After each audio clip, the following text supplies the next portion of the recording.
Et bonjour à tous, bonjour à toutes, bienvenue dans cet épisode de The Trick Play podcast consacré au Group of Five. On y arrive, ça y est, on est sur l'avant-dernier épisode peut-être de la saison.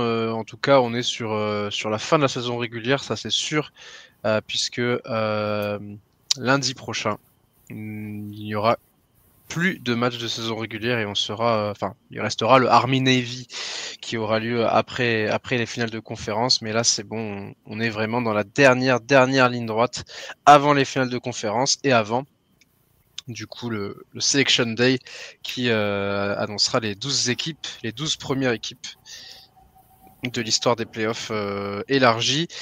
Salut Geoffrey, comment ça va? Salut Maxence, ça va super et toi? Ça va bien, ça va bien. Malgré la défaite de UCF ce week-end, mais bon, on s'y attendait un petit peu. En vrai, il n'y a plus rien, y a plus rien dans le frigo pour les Knights cette saison-là. Et première saison depuis 2015 sans ball. Pas facile aussi ce week-end du côté des Aggies. Hein. Non, mais une entame de match catastrophique. Mené de 21 points, je crois. Hein. Ouais, Et... 21-0 dans le premier quart. Aïe, ça fait mal ça. Voilà, c'est très difficile de revenir ça. On arrive à aller en overtime, on fait 4 prolongations en overtime et on perd de pas grand-chose. De toute façon, au moment où on n'échange plus que des conversions à 2 points. Un arbitrage absolument catastrophique, mais ça, on a l'habitude en college football et voilà. Après, c'est une défaite moche, mais c'est comme ça. Hein. Et puis, en tant que fan de Texas A&M, on a l'habitude, on les connaît.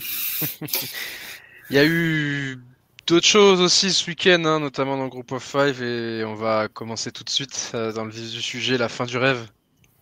Le rêve qui était d'avoir deux équipes G5 en playoff. Il y avait un scénario il y avait un scénario, et bien ce scénario s'est évaporé très vite. J'ai regardé que le premier quart-temps de Army Navy parce que ça avait commencé à 1h du matin, mais bon, en fait, ça suffisait. Army n'a pas réussi à faire l'exploit. Défaite 49-14 contre Notre-Dame au Yankee Stadium de New York. Et dès le premier quart-temps, il y avait déjà 2 touchdowns d'avance pour Notre-Dame. De toute façon, c'est bien simple. Army a marqué 2 touchdowns dans le match, un par mi-temps, et de l'autre côté, Notre-Dame, à part le dernier quart-temps où il ne marque qu'un seul touchdown, c'est 2 touchdowns par quart-temps, ce qui donne donc ce score de 49-14. On a eu un petit peu le même scénario que contre Navy, dans le sens où il y a eu des erreurs côté Army qui ont quand même permis à Notre-Dame de prendre tranquillement l'avance. Mais il y en a une, pour moi, il y en a une surtout. Il y a une erreur. Le premier drive, Notre-Dame arrive à marquer sur le premier drive. Bon, ça arrive, c'est des choses. Derrière, tu te prends un free and out, c'est malheureux, mais par contre, un punt contré immédiatement et Notre-Dame qui récupère la balle avec une superposition de terrain, ça direct 14-0 et ça tue le match parce que Army, c'est pas une équipe qui est capable de lancer, de remonter le score, tout simplement.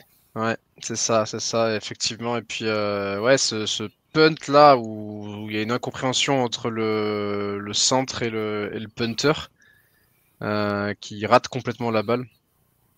Ouais. Et derrière, c'est trop tard. Le défenseur Bryce Young est déjà sur lui et contre le punt du coup. Et donc après, il commence en goal line tout simplement. Et puis après derrière, troisième down avec Jeremiah Love qui fait un petit saut par-dessus le défenseur. Très joli touchdown. Et puis super match du running back de Notre-Dame, Jeremiah Love, qui marque donc ce touchdown à la passe et qui va marquer 2 touchdowns à la course. Ensuite dans le match, 130 yards au sol en tout. La défense d'Army, on le disait, qui était une des meilleures défenses du pays statistiquement. Puis une des meilleures défenses du pays, tout simplement, même si c'est vrai qu'on peut toujours dire qu'ils jouaient pas forcément. C'est la première fois qu'ils jouaient une équipe aussi forte dans leur calendrier que cette équipe Notre-Dame, c'est la première fois que Army encaisse plus de 400 yards cette saison. C'est la première fois qu'ils encaissent autant à la course, enfin bref, autant partout. C'est la première fois aussi qu'ils ne provoquent pas de turnover. J'ai pas regardé tous leurs matchs, mais de mémoire, ils provoquaient au moins un turnover par match. Là, ils en ont pas provoqué un seul. Enfin bref, ils ont été dominés du début à la fin. Et puis c'était même physique, hein. Physiquement, ça se voyait quoi. Que non, puis pouvaient pas lutter. Et puis en fait, avec l'avance de 14-0 que Notre-Dame a pris, ils n'ont jamais eu besoin de se forcer à lancer la balle. Ouais. Parce que Riley Leonard, c'est un bon quarterback de college football, mais il est juste bon, sans plus. Après, il est très bon à la course, notamment. Ça, il est très bon au sol, mais pour lancer les ballons, il est. Mais le scénario était parfait pour lui. Le scénario était parfait pour lui. Il n'a pas eu besoin de lancer la balle, il n'a pas été forcé, et à partir de là, la différence de physique a fait toute la différence. Enfin, à part, j'en avais parlé vite fait dans le 1-2-6, hein, mais à part Bryson Daly, hein, qui aucun joueur qui a fait un bon match. Franchement, oui. Mais à part Bryson Daly, aucun joueur d'Army était au niveau physiquement. C'est le général Bryson Daly, parce que c'est vrai que c'était le seul à mener ses troupes sur le terrain, en faisant l'analogie militaire, mais c'est un 39 portées, 139 yards, 2 touchdowns, les deux seuls de son équipe, et 26 yards à la passe, 4 sur 8 au niveau des tentatives. Riley Leonard, il a tenté que 5 passes de plus que Bryson Daly, c'est bien pour montrer que franchement, ils n'avaient pas besoin de forcer. Puis il y a même le backup qui est rentré en fin de match, Steve Angeli. Non, voilà, on avait l'espoir qu'Army nous emmène dans une soirée folle, parce que la soirée a été folle en college football notamment. Et si, ça c'est pas le sujet de notre podcast. Et mais là, aussi, voilà, en Big 12 aussi, mais malheureusement, Army n'a pas fait l'upset de l'année. Enfin, l'upset de l'année. Ouais, ça aurait été quand même un des gros upsets de l'année, mine de rien. Et donc voilà, avec cette défaite, Army...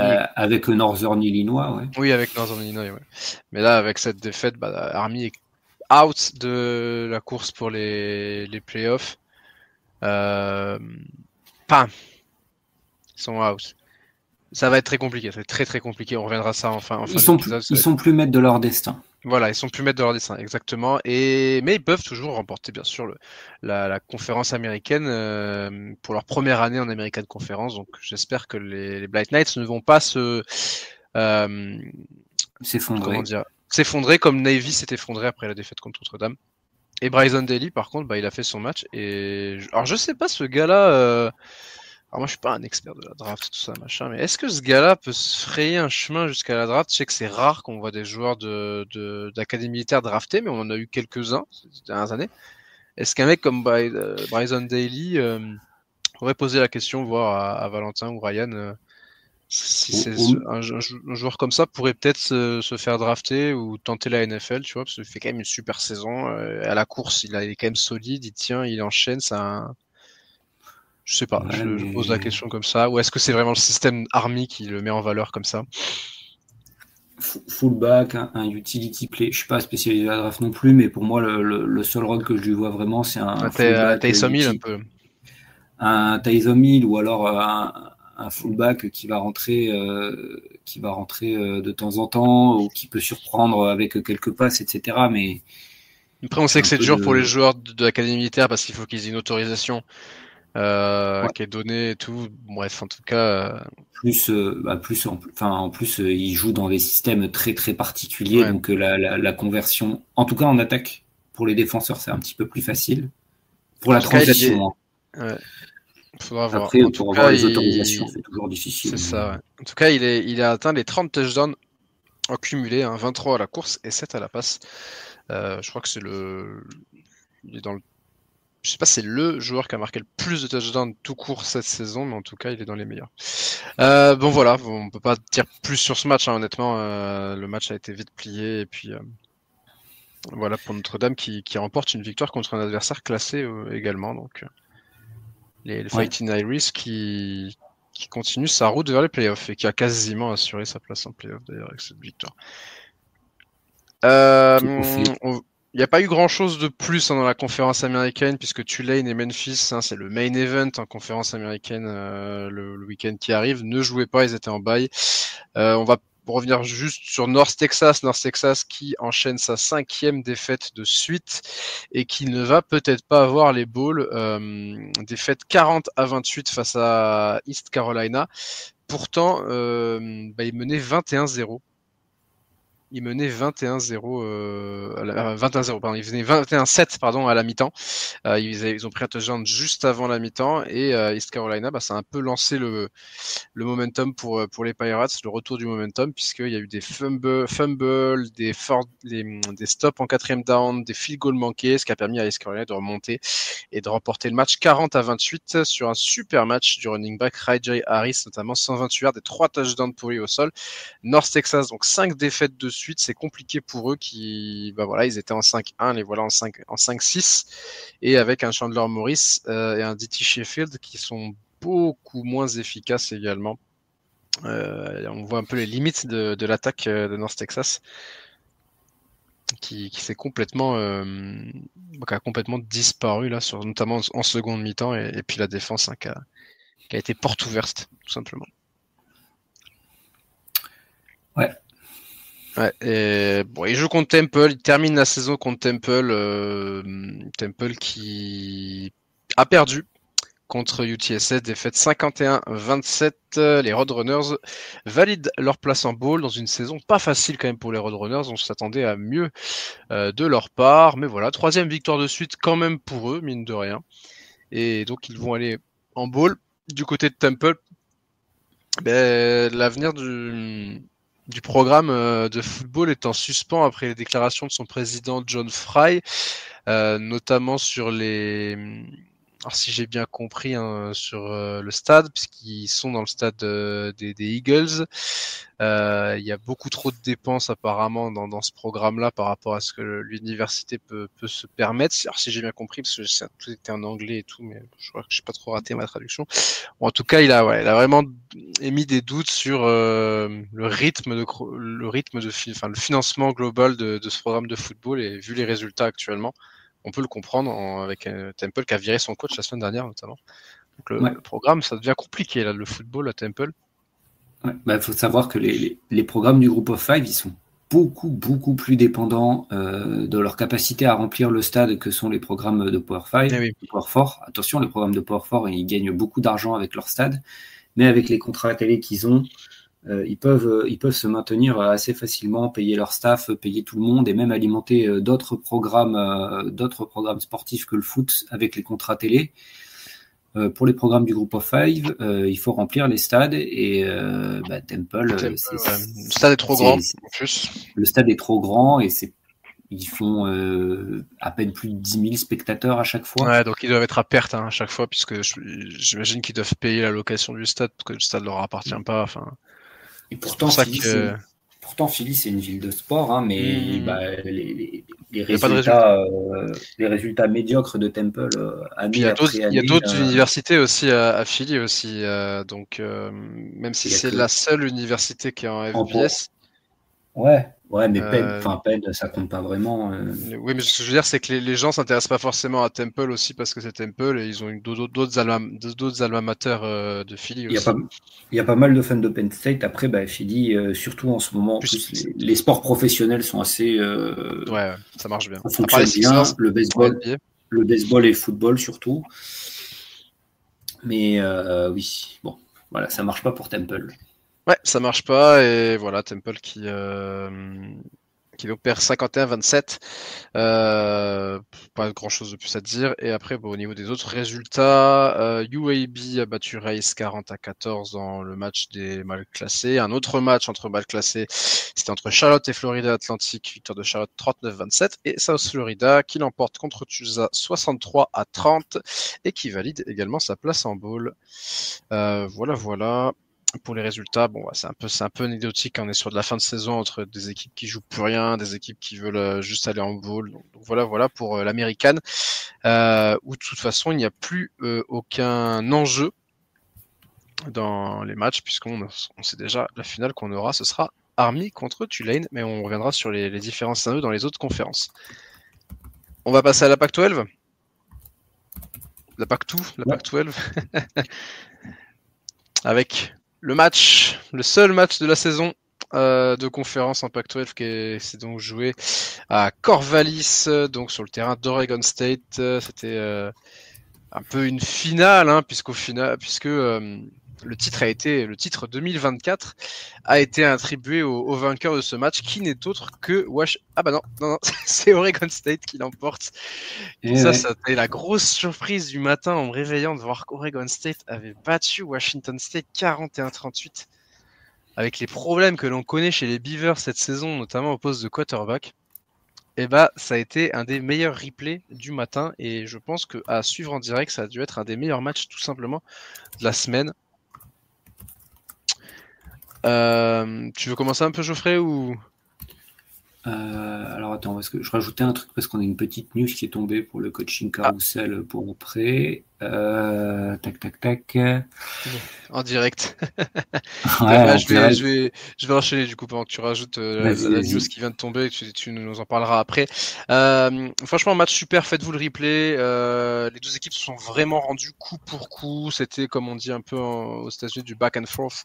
Il y avait 21-17 à la mi-temps pour Oregon State grâce à un touchdown à la course de Gus Bronson qui est devenu le titulaire au poste de quarterback à Oregon State depuis quelques matchs, sans être phénoménal, hein. Franchement, c'est juste qu'il lance moins d'interceptions que Giovanni McCoy. En même temps, c'était pas compliqué. Le mec lançait 4 interceptions par match quasiment.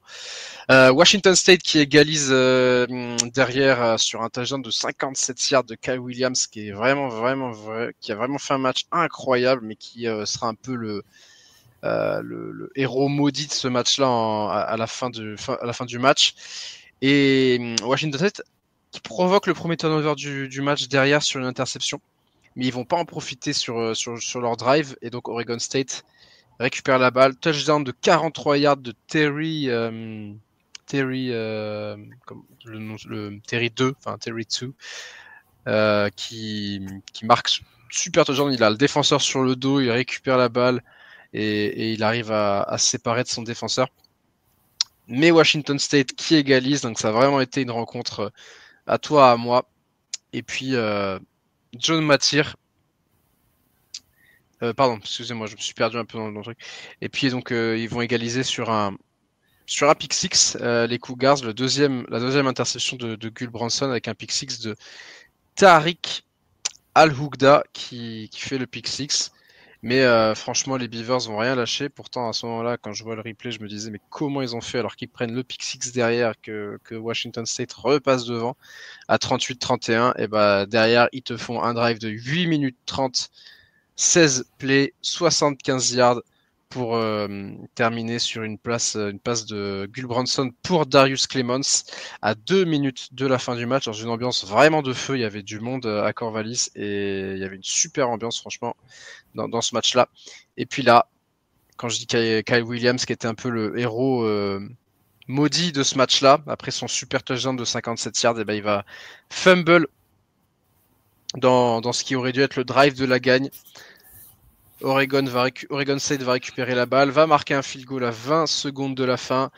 On mène donc 41-38, mais Washington State a les armes et les joueurs pour faire en 20 secondes remonter le terrain, sauf qu'ils vont pas y arriver. Et sur la dernière action, ils ont tenté avec la passe pour Josh Meredith qui derrière essaye de la rendre, de faire une passe en arrière, des laterals, hein, c'est comme un peu les plays qu'on fait en fin de match quand il reste plus de temps sur le chrono. Et le pauvre Kyle Williams qui va fumble derrière, 2 fumbles pour lui dans